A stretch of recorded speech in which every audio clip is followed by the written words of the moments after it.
কৌতি ভাৰ্যাৰ মাজে মুখ্য পতেশ্বৰী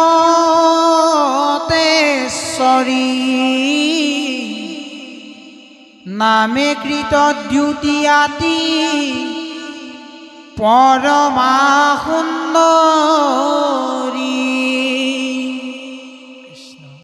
জয় গুৰু শংকৰ সৰ্বগুণাকৰ, যাকেৰি নাহিকে উপাম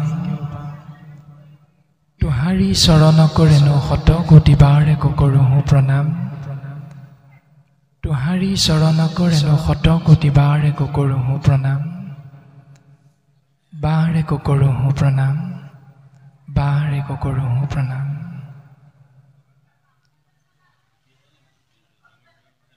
যিটো মহামতী গুৰুজনে হৰি ভক্তি পন্থ উপদেশ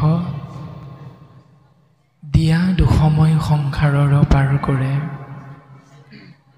হেনয় পৰম গুৰু ঋণ সজীৱাকৰ প্ৰতি জানা নিষ্ঠ, অন্যত্ৰ উপায় নাহি অঞ্জলিত পৰে, অন্যত্ৰ উপায় নাহি অঞ্জলিত পৰে। সেইজনা জগতগুৰু পৰম গুৰু হ'ল শ্ৰীমন্ত শংকৰদেৱ। কৃপালু শ্ৰীমন্ত শংকৰদেৱ পৰম গুৰুজনাৰ দুখানি অভয় চৰণ সমস্ত জীৱৰ মংগলৰ অৰ্থে সৰ্বপ্ৰথমে ভক্তিৰ সেৱাভাগী অৰ্পণা কৰা হৈছে। কৃষ্ণ শ্ৰীমন্ত শংকৰ হৰি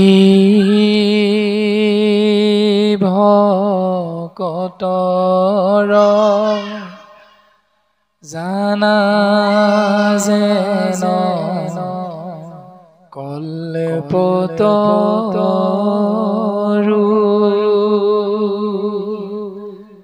তাহান্ত বিনাই নাই নাই নাই আমাৰ পৰম গুৰু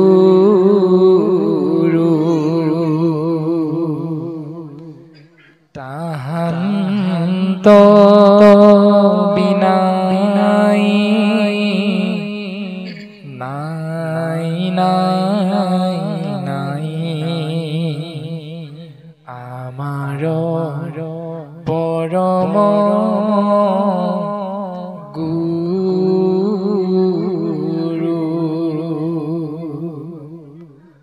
শংকৰ মাধৱ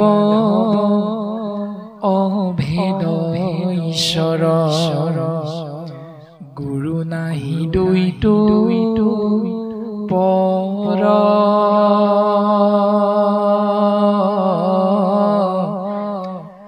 দুহানো নামক কীৰ্তন কৰিয়া কৃত কৃত্য হুৱে নৰ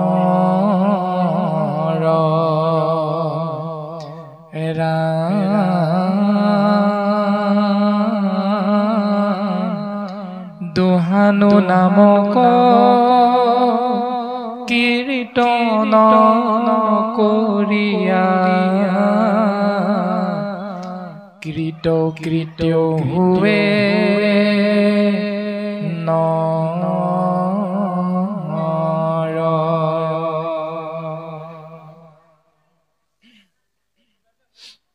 শংকৰ মাধৱ দুজনা গুৰুৰ অভয় চৰণত সমস্ত জীৱৰ মংগলৰ অৰ্থে পুনশ্চবাৰ ভক্তিৰ সেৱাভাগী অৰ্পণা কৰা হৈছে। জয় গুৰু শংকৰ মাধৱ ৰাম ৰাম ৰাম ৰাম ৰাম ৰাম ৰাম ৰাম ৰাম হে ৰাম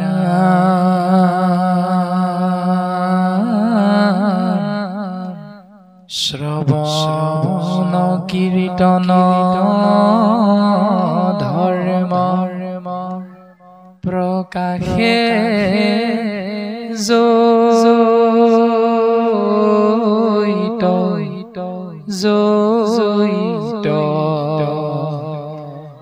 দ্বিতীয় বৈকুণ্ঠ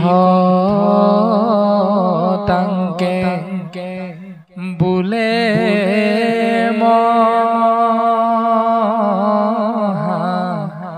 সত্ৰ।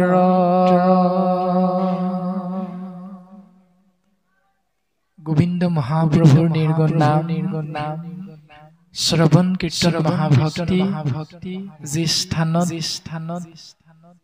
একান্ত ভকতে আশ্ৰয় কৰে কৃপালু গুৰুজনাই সেই স্থান কলিৰ মনুষ্য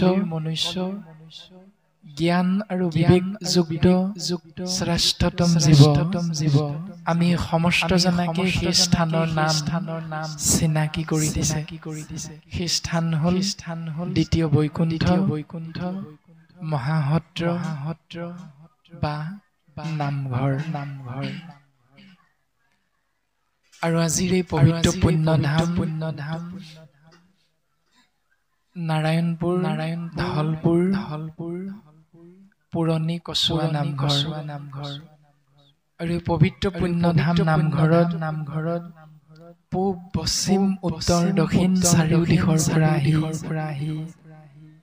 সমবেত হোৱা আপোনাসৱ সমস্ত জনা ভগৱন্ত বস্তুৰ পৰম ভকত গুৰুজনাৰ একান্ত শুদ্ধ সেৱক জ্ঞান জ্যেষ্ঠ বয়োজ্যেষ্ঠ পিতৃতুল্য দেউতাসকল ব্ৰজধামৰ সদৃশ লক্ষ্মী স্বৰূপা মাতৃসকল ভৱিষ্যত ধৰণী স্বৰূপ ভক্ত প্ৰহ্লাদ আৰু ধ্ৰুৱ সদৃশ কণ মইনা আমাৰ অগ্ৰজ অনুজ যুৱক যুৱতী বন্ধু বান্ধৱী সমস্ত জনা আপোনাসৱ পৰম বৈষ্ণৱ শ্ৰী চৈতন্যমূৰ্তি ভকত ভাগৱত নৰৰূপী নাৰায়ণ গুৰু দেৱ নাম আৰু ভকত চাৰি মহাবস্তু আপোনাসৱতে বিৰাজমান। আপোনাসৱ সমস্ত জনা পৰম বৈষ্ণৱৰ দুখানি অভয় চৰণত আমি মূৰ্হমতীয়ে ভক্তি ভৰা সেৱা আৰু শ্ৰদ্ধা নিবেদন কৰা হৈছে। আমাৰ অতীব সুহৃদ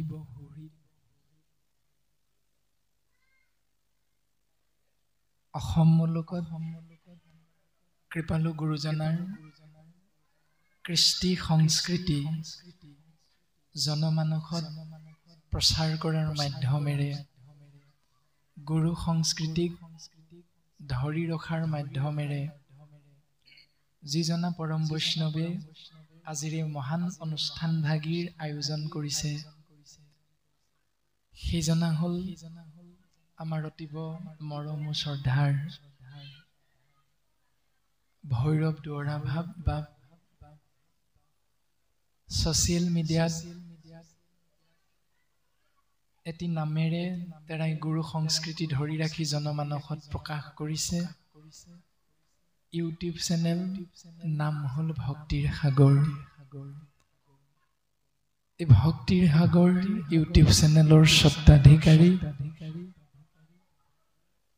ভৈৰৱ দুৱৰা বাপৰ গৃহস্থী ধৰ্ম এই গৃহস্থী ধৰ্ম পালনত তেৰাই জীৱন যাপন কৰি আগবাঢ়োতে তেৰাই আপোনাসৱ মহামহন্তৰ আশীৰ্বাদ ভগৱন্তৰ কৃপাত এটি পুত্ৰ সন্তানৰ পিতৃ গৰাকী হৈছে আৰু সেই পুত্ৰ সন্তানটিৰ নাম ৰাখিছে আপোনাসৱৰ আশীৰ্বাদত ভকতৰ কৃপাত বিভান দুৱৰা। আমাৰ সুহৃদ দৌৰা বাপজনাকে মুখ্য কৰি তেৰাৰ গৃহৰ মধ্যে থকা কেউজনা পিতৃ মাতৃ সমস্ত জনা পৰম বৈষ্ণৱৰ প্ৰতি ভগৱন্তৰ এক কণিকা কৃপা বৰ্ষণ হওক। এই মহান কাৰ্যসূচীৰ জৰিয়তে ভগৱন্তৰ দুখানি অভয় চৰণত আমি ভক্ত পৰিয়ালটিৰ প্ৰতি ভগৱন্তৰ এক কণিকা কৃপা বৰ্ষণৰ বাবে আমি ভক্তিৰ সেৱাভাগী প্ৰভু ভগৱন্তৰ দুখানি অভয় চৰণত অৰ্পণা কৰা হৈছে। কৃষ্ণ কৃষ্ণ কৃষ্ণ হৰি হৰে কৃষ্ণ ৰাম শংকৰ মাধৱ। আমি মূঢ়মতীৰ ওপৰত যি মহান দায়িত্ব সেউকী ভক্ত পৰিয়ালটিৰ লগতে আপোনাক মহামহন্ত অৰ্পণ কৰিছে, আমি সিমানৰ পাত্ৰ নহয়। মাথোন গুৰুজনাৰ আদৰ্শ আজ্ঞা পৰে ভক্তি, আজ্ঞা নহলে কাৰ শক্তি। আৰু আপোনাক মহামহন্তৰ সেই আজ্ঞা আশীৰ্বাদ হিচাপে শিৰোগত কৰি আমি মূঢ়মতীয়ে আপোনাক নিৰ্দিষ্ট কৰি দিয়া এই আসনভাগীত উপবিষ্ট হোৱা হৈছে আৰু অৰ্পণ কৰা মহান দায়িত্বভাগী পালনৰ বাবে। আৰু মহান দায়িত্বভাগী পালনৰ ক্ষেত্ৰত কায় বাক্য মন অহমম ভাৱে যি অপৰাধ ৰৈ যাব, সমস্ত অপৰাধ আপোনাক মহামহন্তই নিজৰে সন্তান ভাবি, ভাই বন্ধু ভাবি, সমাজৰ এক গুৰু ধৰ্মৰ নিষ্কিন সেৱক ভাবি আপোনাক মহামহন্তই আপোনাকৰ দুখানি অভয় চৰণত এক কণিকা ঠাই দিব। সেই প্ৰাৰ্থনা আমি আপোনাকৰ চৰণ কমলত অৰ্পণা কৰা হৈছে। আমাৰ অতীব সুহৃদ অনুজ প্ৰতিম পল্লৱ অতুল নায়ক আৰু প্ৰাঞ্জল প্ৰতিম অফিচিয়েল ইউটিউব চেনেলৰ স্বত্বাধিকাৰী সমস্ত জনা সুহৃদ পৰম বান্ধৱ পৰম বৈষ্ণৱৰ চৰণ কমলত মান্য অনুসাৰে আমি ভক্তিৰ সেৱাভাগী অৰ্পণা কৰা হৈছে। গোবিন্দ মহাপ্ৰভুৰ নিৰ্গুণ নাম সম্বলিত অমৃতময় কৃষ্ণ নাম মহাভাগৱত কল্পতৰু পুৰাণৰ সূৰ্য। ইতিমধ্যে পদবন্ধে মংগলাচৰণ প্ৰথম স্কন্ধ পাঠ আৰু পৰ্যালোচনা আগবঢ়াই গল আমাৰ গুৰুতুল্য শ্ৰীমন্ত শংকৰদেৱ সংঘৰ এক কাণ্ডাৰী স্বৰূপ ভাগৱত ব্যাখ্যাকাৰ গুৰু সংস্কৃতিৰ বাৰ্তাবাহক আপোনাসবৰ এই উত্তৰ পাৰৰ নাৰায়ণপুৰৰ আমাৰ অতীব শ্ৰদ্ধাৰ চন্দন কোঁৱৰ বাপজনাই তেৰাৰ চৰণ কমলতো আমি মান্য অনুসাৰে ভক্তিৰ সেৱাভাগী অৰ্পণা কৰা হৈছে। উত্তম শাস্ত্ৰ মহাভাগৱত বৰ্তমান পদবন্ধ পাঠ হৈছে দ্বাদশ স্কন্ধ মহাভাগৱতৰ ষষ্ঠ স্কন্ধ। আৰু এই ষষ্ঠ স্কন্ধ সপ্তদশ অধ্যায় পদবন্ধে পাঠ হল চিত্ৰকেতু উপাখ্যান। আপোনাসবে ইতিমধ্যে দুজনা পৰম বৈষ্ণৱৰ পদ্ম মুখখনতে নিগৰিত কৃষ্ণ নাম চিত্ৰকেতু উপাখ্যান শ্ৰৱণ কৰিছে। আৰু আমিও অকণমান আগতে আহি আপোনাসবৰ মাজত আসনাধিষ্ঠ হৈ এই আখ্যানটি উপাখ্যান ভাগ শ্ৰৱণ কৰাৰ সৌভাগ্যৱন্ত হলো।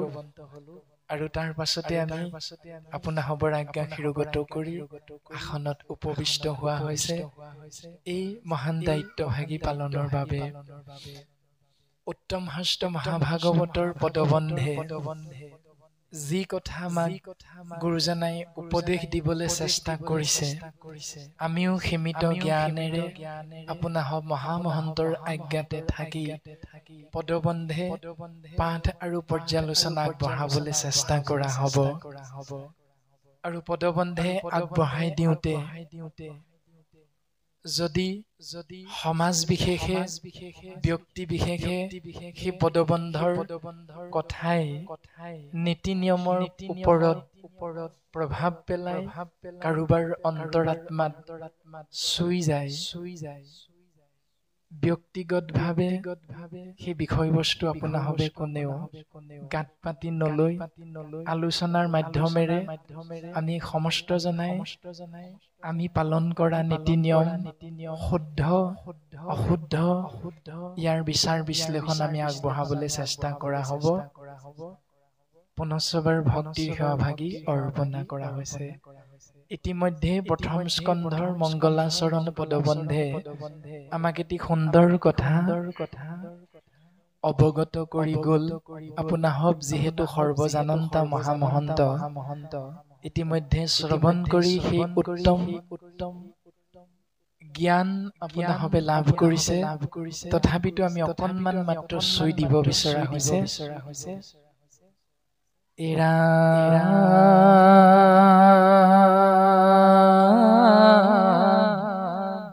শুনা সামাজিক জন মহাভাগৱত পুৰাণৰ সূৰ্য শাস্ত্ৰ শুনিও মহত্ত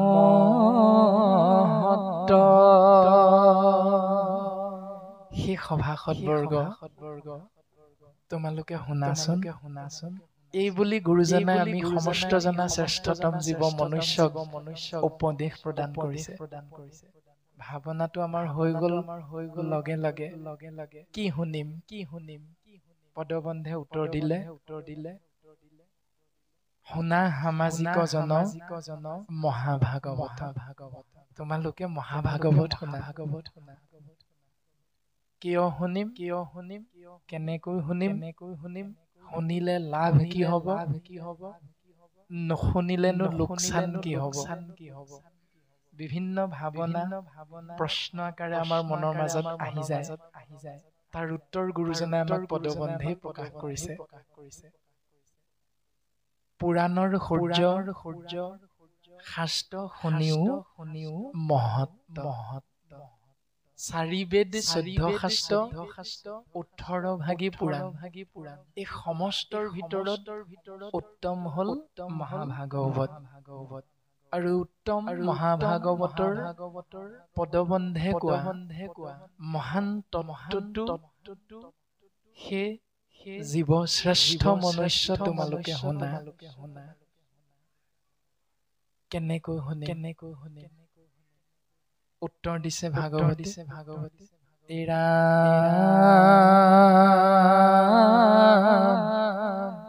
হুয়া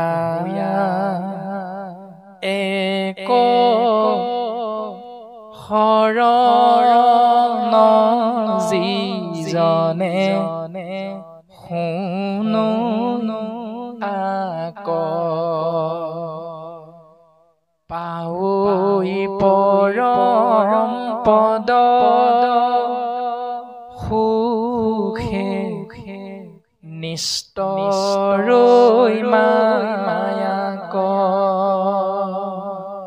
এই তিনিটা মহান লাভ হয় আৰু আমিও জীৱশ্ৰেষ্ঠ মনুষ্যই ৰাতিপুৱাই বিচনাখনত চকুকেইটা মেলাৰ লগে লগে এই তিনিটা বস্তুৰ পাছতে দৌৰি ফুৰো এক হ'ল পৰম পদ দুই হ'ল আত্যান্তিক সুখ তিনি হ'ল মায়া তৰণ এই তিনিটাই আমি সমস্ত জনাৰে কাম্য কোনোবাই এই তিনিটাৰ বিষয়ে জানো কোনোবাই আমি তিনিটাৰ বিষয়ে নাজানো পাৰ্থক্য মাত্ৰ এইটোহে কিন্তু আমি প্ৰত্যেকে এই তিনিটাৰ পাছতে দৌৰি ফুৰো প্ৰমাণ ও হুখ হুখ বুলি নৰ এনে বলিয়া নেদেখিলে হুখ মুখ মাথো দুখ পায়া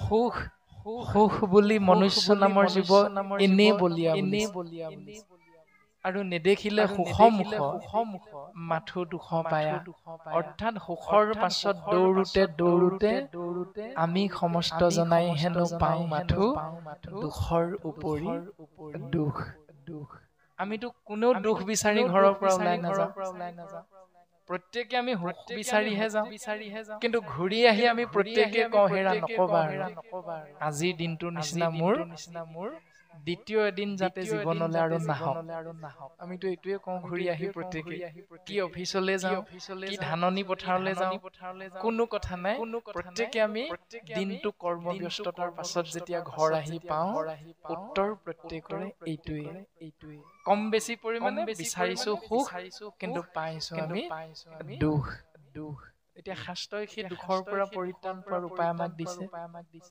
শাস্ত্ৰই আমাক দিছে নিৰ্দিষ্ট দৰ্শন মায়াৰ পৰা হাত সাৰিব পৰা উপায় শাস্ত্ৰই আমাক দিছে নিৰ্দিষ্টভাৱে উত্তৰ যে কেনেকৈ পৰম পদ আমি লাভ কৰিব পাৰিম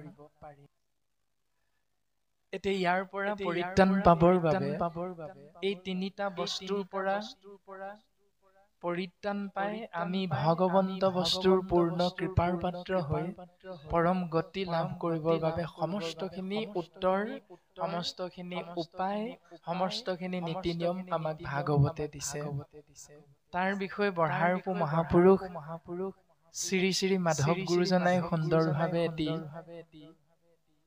ঘোষাৰ জৰিয়তে নামঘোষা শাস্ত্ৰত আমাক দৃঢ়ভাৱে এই সিদ্ধান্তটো দিলে ও ভাৰত পুৰাণ আদি যত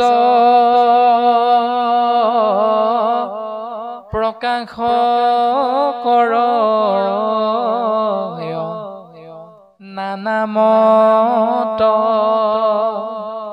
যত মহাজন খবৰ সভা মধ্যত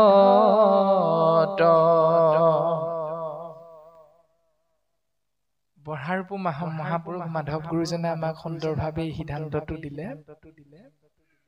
যে মহাভাৰত ৰামায়ণ আদি দুখনি মহাকাব্যকে ধৰি 4 বেদ 14 শাস্ত্ৰ 17 পুৰাণে যিখিনি নীতি নিয়ম আমাক দৰ্শন কৰাইছে সমাজ পাতি বসবাস কৰা আমি শ্ৰেষ্ঠতম জীৱ মনুষ্যই যি নীতি নিয়মৰ মাধ্যমেৰে আমি সমাজ বৰ্তি আছো উদাহৰণ দিছে যত মহাজন সবৰ সভা মধ্যত যেনেকৈ এখনি সভাত পাত্ৰ মন্ত্ৰী সেনাপতি আদিকে ধৰি ডাঙৰ ডাঙৰ বিষয়ববীয়াসকল আসনত বহি থাকিলেও যদি ৰজাৰ আসনখনত ৰজা বহি নাথাকে তেতিয়া সেই সভাভাগীক আমি সকলোৱে সাধাৰণ সভা বুলি কওঁ যেতিয়া ৰজাৰ আসনখনত ৰজা আহি বহি দিয়ে তেতিয়া আমি সকলোৱে ৰাজসভা বুলি কওঁ ঠিক তেনেকৈ পৰম আনন্দ ৰসময় কোটি সূৰ্য সম প্ৰকাশয় মহাভাগৱত নুহন্ত যাৱে বেকত ৰাম মহাভাগৱত নুহন্ত যাৱে বেকত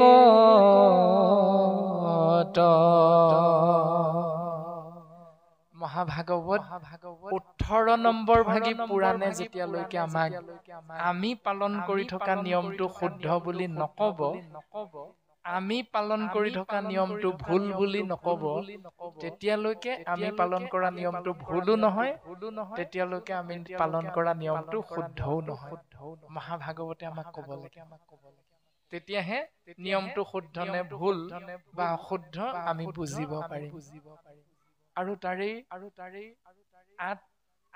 বিচাৰি আমি সমস্ত জনাই আজি এই পুৰণি কচুৱা পবিত্ৰ নামগৃহত উপবিষ্ট হৈছো।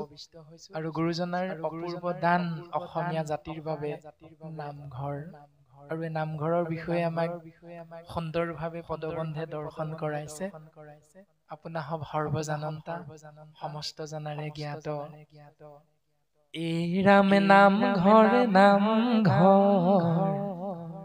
অসমীয়া জাতি আমি এইয়ে পৰিচয়। নামঘৰ ভকতিৰ আলয়, জীৱৰে আশ্ৰয়। নানা জাতি গয়া জ্ঞাতি ঘটে সমন্বয়, ঘটে সমন্বয়। নামঘৰৰ বিনে আমাৰ অস্তিত্ব নৰয়। নামঘৰৰ বিনে আমাৰ অস্তিত্ব নৰয়। সেয়াই গুৰুজনাৰ অপূৰ্ব দান। অসমীয়া জাতিৰ গৌৰৱৰ প্ৰাণ কেন্দ্ৰ নামঘৰ। জাতি ধৰ্ম বৰ্ণ ভাষা নিৰ্বিশেষে শিক্ষিত অশিক্ষিত গাঁৱলীয়া নগৰীয়া উচ্চ নিচ ধনী দুখীয়া সমস্তৰ বাবে নামঘৰৰ দুৱাৰ গুৰুজনাই খুলি থৈ গল। আহোম কছাৰী খাচী গাৰো মিৰি জবন কংক গোৱাল, অসম মুলুক ধোবা যে তুৰুক কুবাচ ম্লেচ্ছ চাণ্ডাল। দ্বিতীয় স্কন্ধত গুৰুজনাই সিদ্ধান্ত দিছে। আনু পাপী নৰ কৃষ্ণ সেৱকৰ সংগত পবিত্ৰ হয়। এনেকৈ অসম মুলুকত থকা যিমানবিলাক অন্ত্যজু জাতি আছে, নিকৃষ্টৰো নিকৃষ্টতম জীৱয়ো সাধু সন্ত মহন্তৰ সংগত নামঘৰ দ্বিতীয় বৈকুণ্ঠ বা মহাসত্ৰত আসনাধিষ্ঠ হৈ গোবিন্দ মহাপ্ৰভুৰ নিৰ্গুণ নাম উত্তম শাস্ত্ৰ মহাভাগৱতৰ মাধ্যমেৰে শ্ৰৱণ কীৰ্তন মহাভক্তি আশ্ৰয় কৰি যদি জীৱন যাপন কৰাৰ চিন্তা কৰে, সমস্ত জীৱৰ প্ৰতি ভগৱন্তৰ পূৰ্ণ কৃপা বৰ্ষণ হয়। এয়া গুৰুজনে আমাক সুন্দৰভাৱে দৰ্শন দিছে। আৰু তাৰেই ফলস্বৰূপে আমাৰ শহীদ ভৈৰৱ দুৱৰা বাপজনা ইতিমধ্যে ধেমাজিতেই হয়তো আজি বহু বছৰ অৱস্থান কৰি আছে আপোনাসৱৰ এই পুৰণি কচুৱাৰ পৰা গৈ। আৰু তাতো আজিৰ নিচিনাকৈ তেৰাই একেৰাহে 2 বছৰ উত্তম শাস্ত্ৰ মহাভাগৱত কলিৰ জীৱ তৰণৰ উপায় গোবিন্দ মহাপ্ৰভুৰ নিৰ্গুণ নাম কল্পতৰু পুৰাণৰ সূৰ্য জ্ঞান যজ্ঞ মহাভাগৱত শ্ৰৱণ কীৰ্তন মহাভক্তিৰ অনুষ্ঠান 2 বছৰ একেৰাহে তেৰাই আগবঢ়াই আহিছে।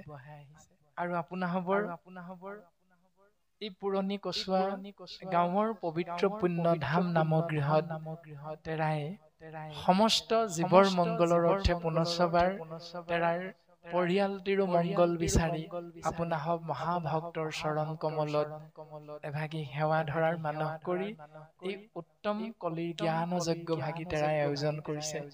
আৰু তাত আপোনাসৱ মহামহন্তই সুন্দৰভাৱে পৰম বৈষ্ণৱজনাক সহায় সহযোগিতা আগবঢ়ালে। আৰু সমস্ত জনে আপোনাসৱ মহামহন্তৰ চৰণ কমলত আমি এই আপাহতে পুনশ্চবাৰ ভক্তিৰ সেৱা ভাগি অৰ্পণা কৰা হৈছে।